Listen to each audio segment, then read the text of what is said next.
কারা তাকে প্রকাশ্য দিবালোকে গুলি করেছে এই নিয়ে প্রশ্ন উঠেছে।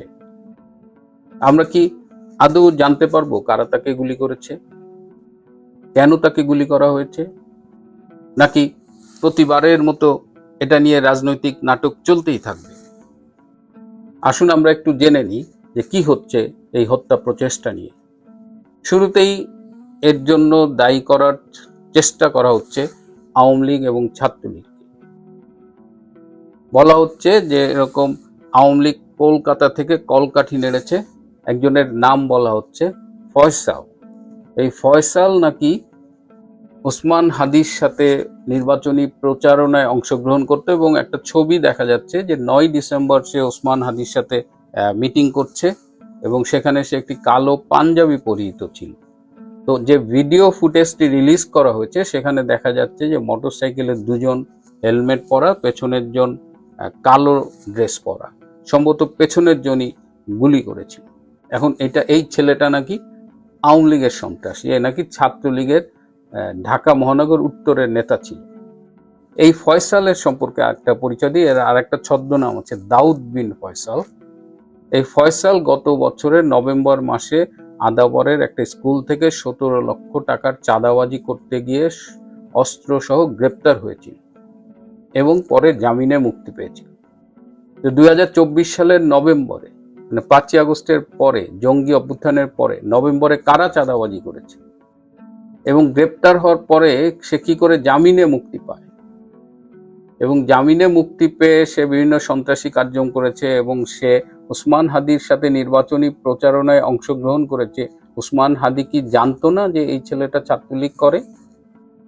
এখন যারে তারে ধরে আপনি ছাত্রলীগ বানায় দিবেন যে কোনো হত্যাকাণ্ডকে, এবং বলা হচ্ছে সে আবার নাকি জাহাঙ্গীর কবির নানক এবং আসাদুজ্জামান কামালের খুব ঘনিষ্ঠ ছিল। তো এত কিছু জানার পরেও আপনি তারে নিয়ে নির্বাচনী প্রচারণা করছেন। অথচ যারা আওয়ামী লীগের রাজনীতির ধারাটা সম্পর্কে একটু ওয়াকিবহাল, যারা জানেন, আওয়ামী লীগ তো এই ধরনের সন্ত্রাসের রাজনীতিতে বিশ্বাস করে না। এই যে গত 16 মাস এই যে হাসনাত, সার্জিস, আরো কয়েকজন চ্যাংড়া সমন্বয়কেরা এত আপত্তিকর কথা বলেছে, কিন্তু আপনারা কি কখনো দেখেছেন যে আওয়ামী লীগের পক্ষ থেকে তাদের গায়ে একটা ফুলের টোকা দেওয়ার চেষ্টা করা হয়েছে? আওয়ামী লীগের রাজনৈতিক ধারা এটা না। তাহলে কারা তাকে হত্যা করতে চায়? ওসমান হাদি খুন হলে কাদের রাজনৈতিক লাভ? ওসমান হাদি কি লেভেলের নেতা? সামাজিক যোগাযোগ মাধ্যমে মোটামুটি মিডিয়া ট্রায়াল শুরু হয়ে গেছে। একটা সূত্র বলছে যে 2 জন মোটরসাইকেলে ছিল, তাদের একজন আইএসআই আর একজন হলো প্রাক্তন সামরিক কর্মকর্তা, মানে এক্স আর্মি অফিসার। এখন এই সূত্রটি বলছে যে গত 28শে নভেম্বর ডক্টর ইউনূস, জেনারেল ওয়াকার খান এবং কয়েকজন প্রবাসী ইউটিউবার তারা একটি মিটিং করে যে নির্বাচনের তফসিল ঘোষণা হয়ে গেলে নির্বাচন বানচাল করার জন্য কি করা যায়, এবং সেখানে তারা সিদ্ধান্ত নেয় যে বেশ কিছু লাশ যদি তারা ফেলে দেয় তাহলে নির্বাচনটা হয়তো বানচাল করা যাবে। এবং সেখানেই আলোচনা হয় এবং আলোচনা শেষে সিদ্ধান্ত নেওয়া হয় যে ওসমান হাদি এই মুহূর্তে সবচেয়ে গুরুত্বহীন নেতা, যে চিৎকার করে শুরুতে, যে আমি আপনাদের ভিডিওগুলো দেখালাম, কি অসভ্য একটা ছেলে, 50টার বেশি মবের নেতৃত্ব দিয়েছে, ধানমন্ডি 32 নম্বরে বঙ্গবন্ধুর ঐতিহাসিক ভবন ভাঙচুরে সক্রিয়ভাবে নেতৃত্ব দিয়েছে। এই ছেলেটা আসলে রাজনীতিতে তেমন গুরুত্ব নেই। সুতরাং এই ইউটিউবাররা, ডক্টর ইউনূস এবং ওয়াকার খানরা মিলে ঠিক করে যে একে আমরা ফেলে দেব, একে হত্যা করলে একটা নির্বাচনী পরিস্থিতি অস্থির হয়ে উঠবে, তখন নির্বাচন বানচাল করার মতো একটা পরিস্থিতি তৈরি হবে। এবং শুধু ওসমান হাদি না, তারা আরো কয়েকটা প্রয়োজনে লাশ ফেলবার সিদ্ধান্ত নিয়েছে। এখন এই যে এখানে ওসমান হাদি নির্বাচন করতেছে, ওসমান হাদি আবার স্বতন্ত্র নির্বাচন করতেছে, সে জুলাই যোদ্ধা, তা তো এনসিপিতে যাওয়ার কথা, সেটা না যেয়ে সে ইনকিলাব মঞ্চ লিড করে। ইনকিলাব মঞ্চ নাকি একটা সাংস্কৃতিক সংগঠন। তো সে ঢাকা 8-এ নির্বাচন করবে কার এগেনস্টে? মির্জা আব্বাসের এগেনস্টে। মির্জা আব্বাসের সাথে তার যায়? মির্জা আব্বাসকে আপনি অনেকভাবে সমালোচনা করতে পারেন, তার বিরুদ্ধে সন্ত্রাসের অভিযোগ আছে, দখলদারিত্বের অভিযোগ আছে, কিন্তু তার মতো একটা প্রবীণ বিএনপি নেতার সাথে এই 2 দিনের সন্ত্রাসী, যে মাদ্রাসায় পড়তো, পরে ঢাকা ইউনিভার্সিটিতে পলিটিক্যাল সায়েন্সে পড়েছে এবং শুনেছি একটা বেসরকারি ইউনিভার্সিটিতে শিক্ষকতাও করে। তো এরকম একটা অসভ্য ইতর লেভেলের একজন সে ইলেকশন করবে। এখন যেটা কেচ্চ করতে সাপ বেরোয়, একে নাকি জামাত টাকা দিয়ে ওখানে দাঁড় করাইছে। জামাত তাকে মির্জা আব্বাসের এগেন্সে দাঁড় করাইছে এবং দেখেন এই হত্যা প্রচেষ্টার পরেই আপনারা দেখতে পাচ্ছেন যে শিবিরের সাদিক কায়েম, ডাকসুর যে এই নীলক্ষেতের ব্যালটে যে ভিপি হয়েছে, এই সাদিক কায়েম নাকি ওইখানে জামাতের থেকে ইলেকশন করবে। তার মানে কি, আপনি উসমান হাদিকে খুন করালেন, একটা সেন্টিমেন্ট ক্রিয়েট করলেন, সেই সেন্টিমেন্ট দিয়ে এখন সাদিক কায়েমকে আপনি মির্জা আব্বাসের এগেনস্টে জয়লাভ করাবেন। এদিকে বিএনপিকে দোষারোপ করারও একটা চেষ্টা আমরা দেখছি। এই হাসনাত আব্দুল্লাহ বলেছেন যে উসমান হাদির কিছু হলে তারা বিএনপিকে ছাড়বে না। আবার মির্জা আব্বাসের দিকেও অনেকে অভিযোগের আঙুল তুলছেন। মানে তারা কি করে ধারণা করছেন যে বিএনপি এটা করছে? হাসনাত আব্দুল্লাহ কি শিওর যে বিএনপি এটা করছে? তাহলে আপনি আইন শৃঙ্খলা বাহিনীর কাছে যান, তাদের গিয়ে বলেন।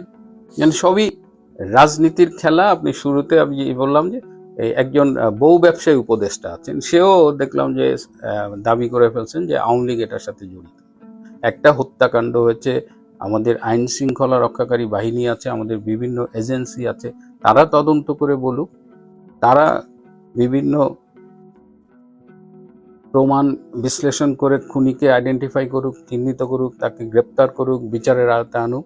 তার আগেই ফেসবুকে আমরা একটা চেনা মুখ, চেনা মহলকে দেখছি বেসিক্যালি, যারা বিভিন্নভাবে এই হত্যাকাণ্ড নিয়ে ফেসবুকে কথা বলছেন, সামাজিক যোগাযোগ মাধ্যমে কথা বলছেন, এবং এর মধ্য দিয়ে বোঝা যাচ্ছে যে তারা আসলে কোনো কিছু ডিরেইল করতে চান আর কি। মূল খুনি যেন কোনোভাবেই চিহ্নিত না হয়। যেভাবে মুগ্ধকে হত্যা করা হয়েছে, যেভাবে রংপুরের আবু সাইদকে হত্যা করা হয়েছে, তাদের প্রকৃত খুনিকে আজও চিহ্নিত করা যায়নি। অথচ এই সাইদের বিচারের নামে একটা প্রহসন চলছে আইসিটিতে। তো এবার এই ওসমান হাদিকেও সেই একইভাবে মানে বলির পাঠা করা হচ্ছে। এবং তার বোন বলেছে ভারতের নাকি তার ভাইকে বাঁচতে দেবে না। অনেকেই বলার চেষ্টা করছে যে নাকি এই কিলিং ঘটিয়েছে। তো ভারতের মনে হচ্ছে যে দুধ ভাত রাস্তাঘাটে এভাবে কিল করে বেড়ায়। এটা কখনো করে?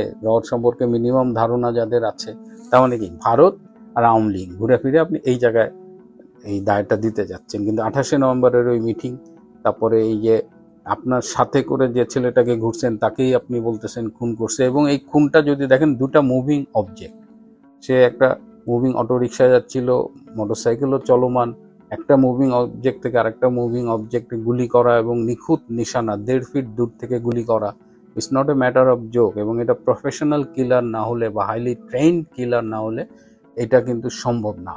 তো সেই জায়গার থেকে অলরেডি এই ওসমান হাদির মৃত্যু নিয়ে যথেষ্ট প্যাচ লাগাইছে। এবং আমার ভয় হয় যে একটা জর্জ মিয়া নাটক অচিরেই সংগঠিত হতে আমরা দেখব, যে কেউ 2-3 জন সন্ত্রাসী ধরে বলবে যে এরা আওয়ামী লীগের নির্দেশে, বা একটা স্টোরি বানায় ফেলবে, কিন্তু প্রকৃত হত্যাকারীকে আমরা আর দেখব না বা জানতেও পারবো না। আবার এই ঢাকায় আমার এক ছোট ভাই আছে সাংবাদিক, বিভিন্ন সময় আমাকে বিভিন্ন তথ্য দিয়ে হেল্প করে, সংবাদ দিয়ে হেল্প করে।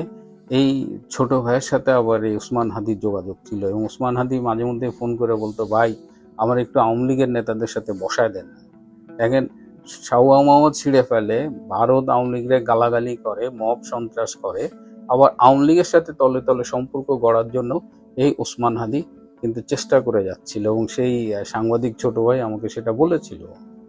তো এই যে ভণ্ডগুলা, এই সন্ত্রাসীগুলা, এই যে জুলাইয়ের জঙ্গিগুলা, এখন তারা তো ভয়ে কাঁপতেছে দেখলাম। আরো কে বলছে যে তাদের জীবনও নাকি সংশয়ে পড়ে গেছে। এখন ডক্টর ইউনূস ক্ষমতায় থাকার জন্য, ইউনূস স্বার্থ রক্ষার জন্য করতে পারে না এমন কোনো কাজ নেই।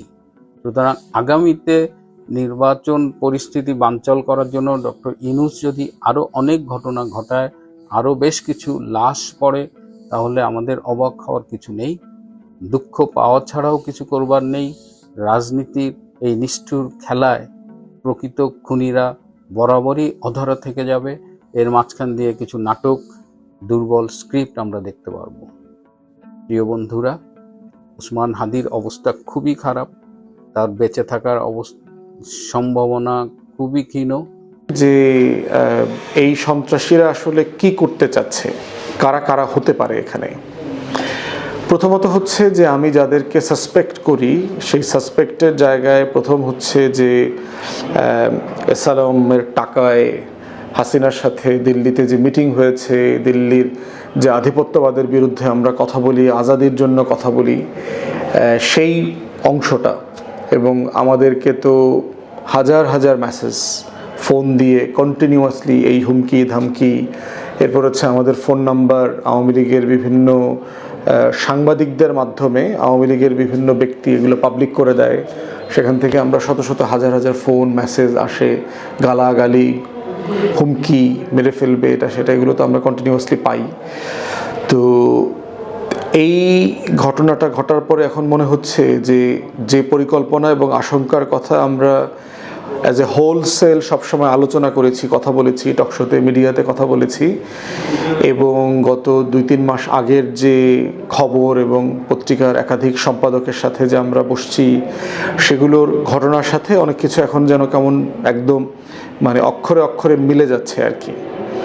আমরা যারা আওয়ামী লীগ এবং দিল্লির আধিপত্যবাদ সম্পর্কে জানি, তাদের পক্ষে এই ধরনের ঘটনা ঘটানো খুবই স্বাভাবিক। তারা এই ধরনের ঘটনা হাজারবার ঘটিয়েছে বাংলাদেশে, এবং আমরা ইতিহাস থেকে বারবার বলেছি কিভাবে দিল্লির সহায়তায় আওয়ামী গুন্ডা বাহিনী এই কাজগুলো, এই অরাজকতার রাজনীতিকে প্রাতিষ্ঠানিক রূপ দিয়েছে গত 40-45 বছরে। এবং তাদের এমন একটা মানুষ, তাদের নেতা নেত্রী হাসিনা, যে আসছেই হচ্ছে একটা জিঘাংসা নিয়ে বাংলাদেশের রাজনীতিতে খুনের রাজনীতি করবার জন্য। এবং 75-এর ঘটনায় যাদের মৃত্যুদণ্ড দিয়েছে তার ভিতরে একজনকে তো জবাই করে হত্যা করেছে। কর্নেল হুদা, তার ছোট ভাই আমাকে নিজে ব্যক্তিগতভাবে বলেছেন যে তারা গলায় মানে জবাই করার চিহ্ন পেয়েছেন, যেটা সেলাই করা ছিল, যদিও তারা সেই সময়টাতে এগুলো নিয়ে কথা বলতে পারেন নাই। তো সেই বাস্তবতায় আওয়ামী লীগের রাজনীতি সম্পর্কে তো আমরা জানি। মতিউর রহমান রেন্টুর বই যারা পড়েছেন আমার ফাঁসি চাই, তারা জানবেন। এছাড়া অন্যান্য রাজনৈতিক কলাম এবং বই পুস্তক নিয়ে যদি ঘাটাঘাটি করেন, আপনারা দেখবেন যে আওয়ামী লীগের ডিএনএর ভিতরে এই চরিত্র রয়ে গেছে। তো এই বোটা দাগে হচ্ছে আমি প্রথম সাসপেক্ট করি হচ্ছে এই ফোর্সটাকে আর কি। দ্বিতীয় যাদেরকে আমরা সাসপেক্ট করি সেটা হচ্ছে বাংলাদেশের ডিপ স্টেট, যেখানে প্রশাসনের বিভিন্ন জায়গাতে, যেখানে আওয়ামী লীগের দোসর এবং দিল্লির গোলামরা চুপটি মেরে বসে আছে। তারা বিভিন্ন সময় বিভিন্ন আঙ্গিকে দেখবেন আওয়ামী লীগকে পুনর্বাসন করা, আওয়ামী লীগ জাতীয় পার্টি ছাড়া নির্বাচন ইনক্লুসিভ হবে না, জুলাই গণ অভ্যুত্থান মুক্তিযুদ্ধের বিপক্ষের শক্তি, রাজাকার জঙ্গি মৌলবাদীদের উত্থান হচ্ছে, এই সবগুলো বিষয়কে দেখবেন বয়ান আকারে তারা হাজির করবার চেষ্টা করে। এবং এই ডিপ স্টেটের বিভিন্ন অংশ বিভিন্ন সময় আমাদেরকেও এই হুমকি ধামকির মধ্যে রাখে আর কি, যেটা আওয়ামী ফ্যাসিবাদের আমলে আমরা দেখেছি। প্রশাসনের বিভিন্ন অংশ যারা পরিকল্পিতভাবে এই সরকারকে ব্যর্থ করা, অরাজকতা তৈরি করা, তথ্য পাচার করা, সিচুয়েশনকে অস্থিতিশীল করা, যে কোনো ঘটনাটাকে আন্দোলনের নামে, ন্যায্য আন্দোলনের নামে অস্থিরতা তৈরি করা। সচিবালয় সাম্প্রতিককালে আপনারা দেখেছেন যে কর্মকর্তা কর্মচারীরা আন্দোলনের নামে যেগুলো করছে সেগুলো আর কি। তো সেখানে ডিপ স্টেটের একটা ফলস ফ্ল্যাগ অপারেশন থাকতে পারে এখানে, যে যারা অন্য একটা বড় ঘটনাকে ডাইভার্ট করবার জন্য এই রকম দেশের পক্ষের একটা জাতীয়তাবাদী নেতাকে হত্যা করার চেষ্টা করেছে। তৃতীয়ত ফোর্স হচ্ছে বাংলাদেশের রাজনৈতিক দুর্বৃত্তপনা যেটা আছে। আপনি এখানে অলিগার্ক আছে, এখানে শেয়ার বাজার লুণ্ঠনকারী আছে, দুর্নীতিবাজ আছে, চাঁদাবাজ আছে, গুন্ডা বদমাইশ মাস্তান আছে, যে যারা এই সমাজটাকে মোটা দাগে, রাষ্ট্রটাকে রাষ্ট্র হইতে দেয় না, দিতে চায় না। যাদের ব্যাপারে হাদিও বলেছে এর আগে যে সংসদে গেলে আমি তাদের সবার নাম প্রকাশ করব, যেহেতু ঢাকা 8 হচ্ছে ঢাকার কেন্দ্র, শহরের কেন্দ্রবিন্দু, 0 পয়েন্ট বলতে পারেন বাংলাদেশের। সেই 0 পয়েন্টে যে শত শত কোটি টাকা, হাজার হাজার কোটি টাকার লেনদেন, বাণিজ্য, তারপরে ফেরিওয়ালাদেরকে নিয়ে, হকারদেরকে নিয়ে, রাস্তার লোকদেরকে নিয়ে যে টোকাই চাঁদাবাজরা আছে তাদের বিরুদ্ধে সে কথা বলেছে। তো এই শ্রেণীটাও কোনো না কোনোভাবে তাকে প্রতিদ্বন্দ্বী এবং ভবিষ্যতের জন্য হুমকি মনে করতে পারে। তো এই তিনটা সম্ভাবনার জায়গা আমরা দেখতে পাই যে এই ঘটনার পিছনে কারা জড়িত থাকতে পারে। হতে পারে ধরেন আওয়ামী লীগেরই রাকিব নামক কোনো গুন্ডা, ধরেন কলকাতা দুবাই থাকে শাহাদাত নামক কোনো গুন্ডা বাহিনী শীর্ষ সন্ত্রাসীদেরকে দিয়ে এই কাজটা করাইলো, এবং এমন লোককে দিয়ে করাবে যে লোকটা হয়তো একটা রাজনৈতিক দলের কর্মী, তাকে দিয়ে করাইলো। আবার সেই কর্মীটা হয়তো ওসমান হাদির ক্যাম্পেইনে অনেক দিন থেকে তাকে ফলো করতেছে, অংশগ্রহণ করতেছে, গণসংযোগে লিফলেট বিলাচ্ছে তার হয়ে। অতএব সেই রকম একটা ঘোজামিল দেওয়া চক্র এমনও হইতে পারে যে একটা মাইনরিটি গোষ্ঠী এটার সাথে ইনভলভ করবে, যাকে দিয়ে গুলিটা করাবে, যে পরবর্তীতে সীমান্তবর্তী অঞ্চল দিয়ে পালিয়ে চলে যেতে পারবে। এরকম অনেকগুলো বাস্তবতা এখানে জড়িত থাকতে পারে। সেটা অফকোর্স গোয়েন্দা সংস্থার দায়িত্ব, এসবি, ডিবি যারা আছে তারা, ডিজিএফআই, এনএসআই, তারা কালেকটিভলি এগুলো দেখবে এবং তাদের দায়িত্ব এগুলোকে উন্মোচন করা। এবং এই আমরা দেখতে চাই না যে সীমান্ত হয়ে এরকম গারো পাহাড়ের কোনো মানুষ পালায়া ওই পারে চলে গেছে, পরে পোস্ট দিয়েলো নিঝুম মজুমদার এবং হার্পিক মজুমদাররা যারা আছে তারা যে কয়টা উইকেট পড়ছে, কয়টা বাকি আছে এরকম। তো সেই বাস্তবতাগুলো আমরা বিবেচনার জন্য বলবো যে সরকার এগুলোকে কিভাবে এখন দেখবে, দেখা উচিত আর কি। তফসিল হয়ে গেছে গতকালকে, দেখবেন গতকালকে তফসিল হয়েছে।